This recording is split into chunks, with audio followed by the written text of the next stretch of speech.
bom dia, meus amados irmãos, que a graça e a paz que vem da parte do nosso poderoso Deus, da parte do nosso Senhor e Salvador Jesus Cristo, abunde, cresça de forma poderosa em nossas vidas, para que prosperemos para a honra e glória do nosso Deus em Cristo. Meus amados, vamos dar aqui continuidade à nossa lição bíblica semanal. Essa semana estamos estudando aqui sobre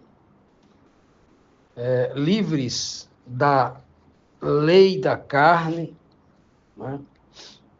A lei da carne, Paulo diz que ela é propensa para o pecado, né? A lei da carne, que ela é limitada porque a carne do pecado, essa carne que nós vivemos neste corpo, né? Nesse corpo carnal de pecado, não necessariamente pecando, né? E tudo isso vai ter fim um dia, né? Tudo isso é passageiro. E então, no estudo de ontem, da terça-feira, nós vimos claramente, quando Paulo pergunta, né? Vamos dizer que agora a lei é pecado? Aí ele fala, não, de maneira nenhuma, né?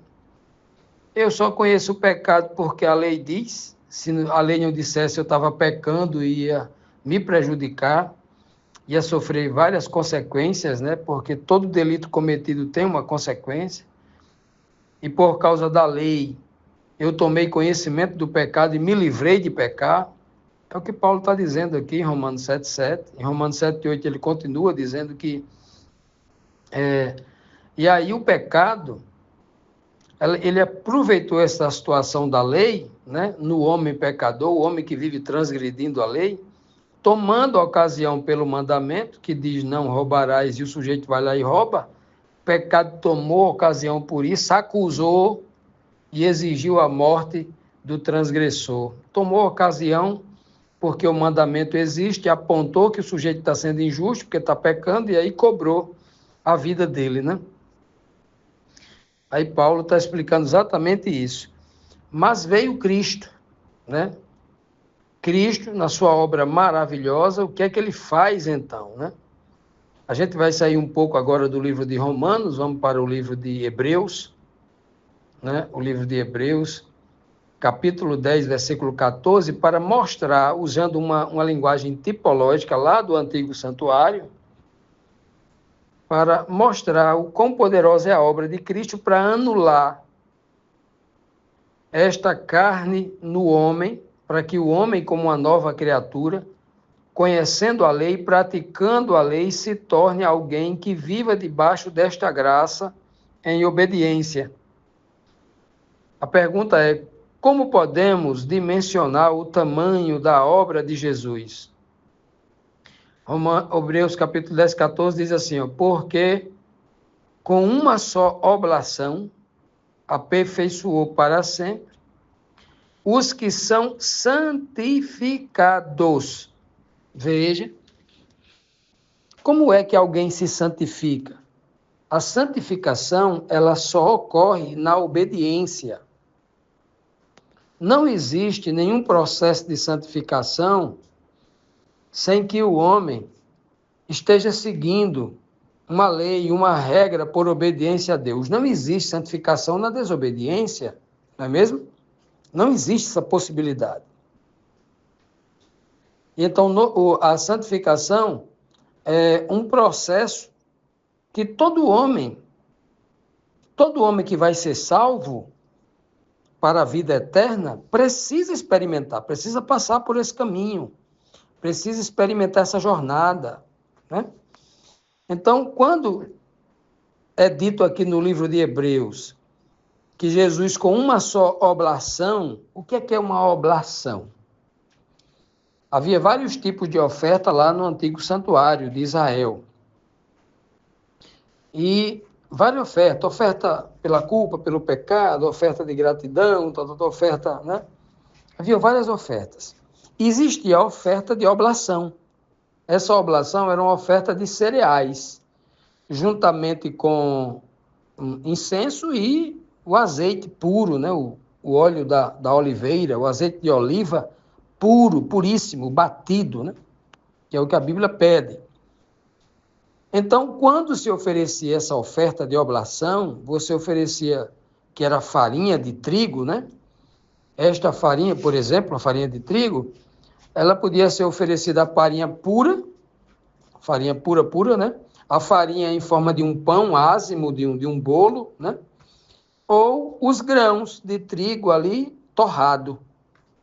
3 formas você tinha de apresentar aí. Então, esta oferta ela era parcialmente consumida pelo fogo.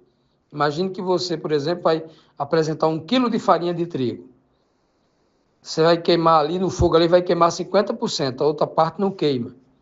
Os grãos tostados ou o bolo, do mesmo jeito, era oferecido parcialmente ali, juntamente com o azeite e com o incenso. Olha que significado, que cerimônia, essa cerimônia, ela transmitiu uma mensagem, né, espiritual muito profunda, porque eram tipos ali que estavam sendo aplicados para que no futuro o povo entendesse essa mensagem de forma espiritual, né?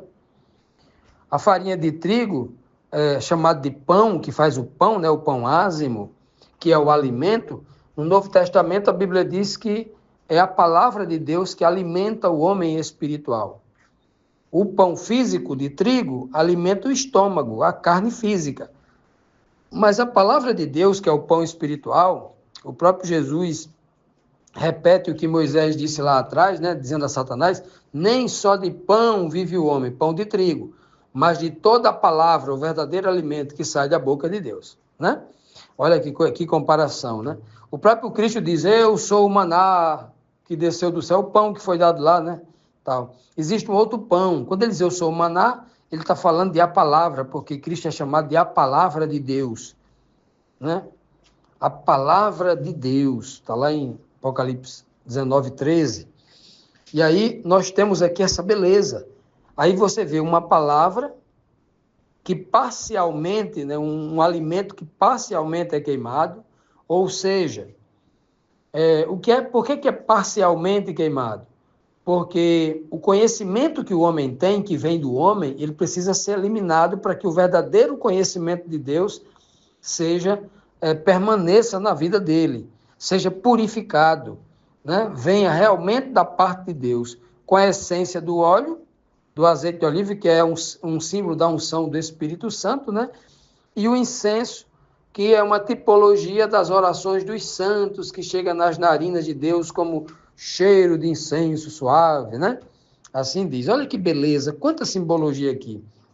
Então, para que a nova criatura se torne um homem obediente e viva debaixo da graça, ele precisa acreditar que Cristo pode fazer todo esse processo de purificação nele, queimando aquilo que deve ser eliminado da vida dele, para que ele possa ser um homem, uma mulher espiritual, que diante de Deus seja essa coisa agradável, né? Um alimento, uma oferta de gratidão, que era, né, as ofertas de oblação era de gratidão, agradecendo a Deus por toda a manutenção, o alimento e os cuidados que Deus dava àquele povo lá em Israel.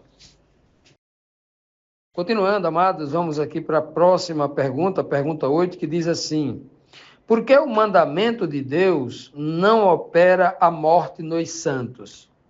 Ora, quem opera a morte nos santos é o pecado, o salário do pecado é a morte. O mandamento de Deus jamais vai operar morte. O mandamento de Deus no homem vai operar vida. A obediência está com a vida. Só tem um tipo de morte que o mandamento opera no homem, a morte do velho homem desobediente. Essa é a única morte, ok? Então, vamos ver aqui o texto de Romanos, capítulo 7, versículo 9 e 10, que diz assim: e eu, na algum tempo, vivia sem lei. Paulo aqui dando o seu testemunho pessoal. Ó. Eu, Paulo, na algum tempo, vivia sem lei. Mas vindo o mandamento na minha vida, reviveu o pecado nele, em Paulo, e eu morri, ponto. E o mandamento que era para a vida, achei eu que era para a morte. Olha que coisa, né? Paulo está dizendo assim, olha, lá no passado, em outro momento, né, em algum tempo, que tempo? Quando ele era fariseu da tribo de Benjamim, vivendo lá como um doutor da lei, com alguém muito culto, né? Paulo foi educado aos pés de Gamaliel, era um homem poliglota, muito preparado filosoficamente, grande conhecedor de toda a cultura judaica, né? Era homem de confiança do sumo sacerdote, né? O sumo sacerdote dava carta na mão dele para ele ser uma espécie de embaixador, né? Para buscar os interesses da religião judaica, que era ir de cidade em cidade, sair prendendo cristão, né? Torturando cristão, né? O próprio Paulo dá esse testemunho, né? E aí, Paulo fala, em algum tempo ele vivia sem lei. Olha que coisa. Em algum tempo ele vivia sem lei. Paulo, desde menino, foi educado dentro da religião. Como é que ele viveu sem lei? Sem o conhecimento desta lei, da lei de Deus, da lei que diz não cobiçarás, contexto anterior. A lei de Deus. Mas vindo a compreensão desta lei, vindo o entendimento do mandamento, aí o pecado reviveu nele. Ele se lembrou que ele estava vivendo dentro do judaísmo e pecando, porque ele tinha conhecimento, mas as suas práticas não estavam de acordo com aquilo que ele ensinava, aquilo que Cristo denunciou dos fariseus.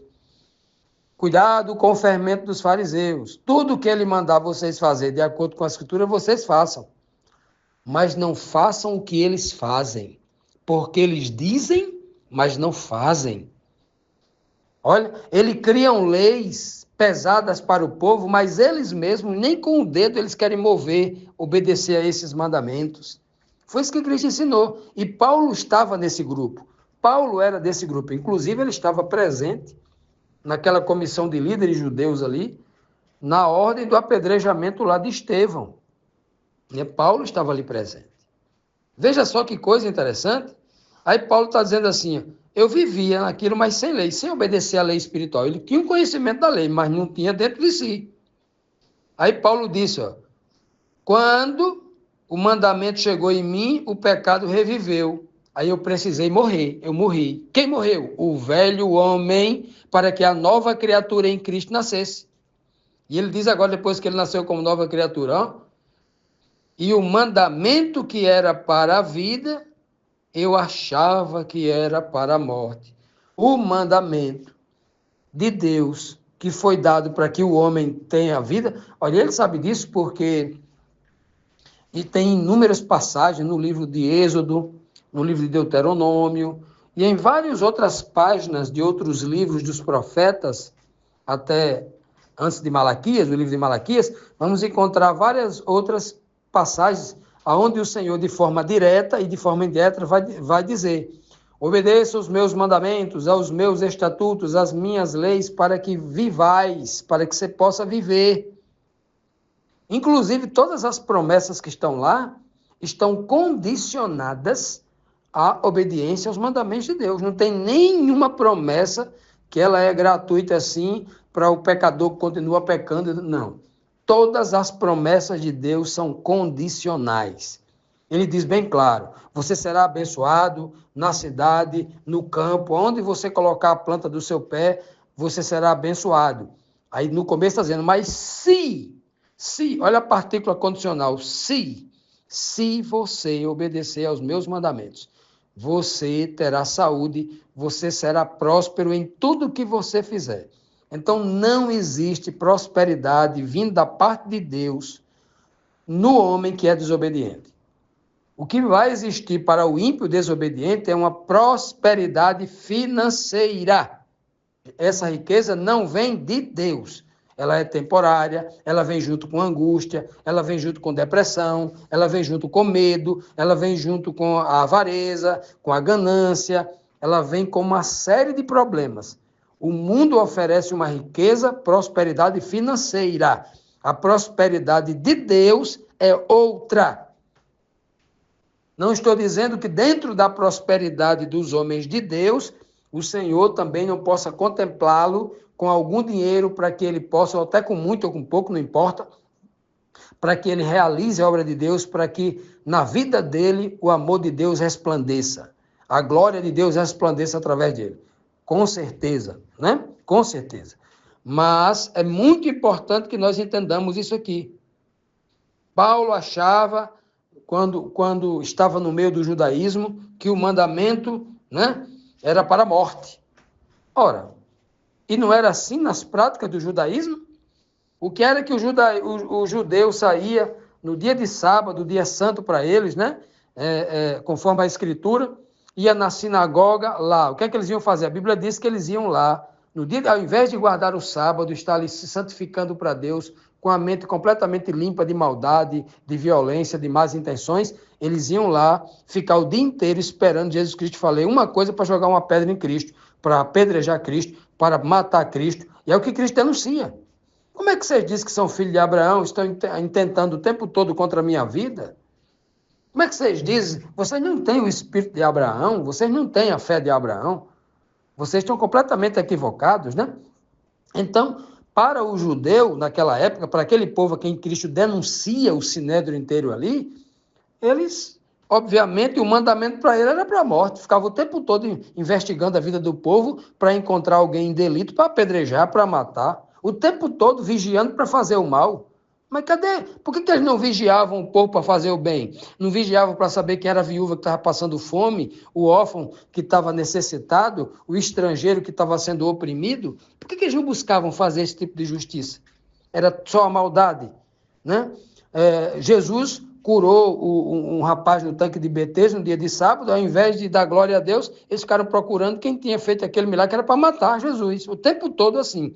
Na cabeça deles, o mandamento existia como uma peça condenatória, acusatória, de matar. É por isso que Paulo diz assim, quando eu estava lá eu aprendi isso, mas o mandamento não é para matar ninguém, o mandamento é para a vida, o mandamento é para mim, não é para eu julgar, não é para mim usar o mandamento como uma flecha, como uma lança, uma espada contra o meu próximo. E aí Paulo vai ensinar essas coisas maravilhosas para que o homem santo entenda e coloque em prática os mandamentos de Deus.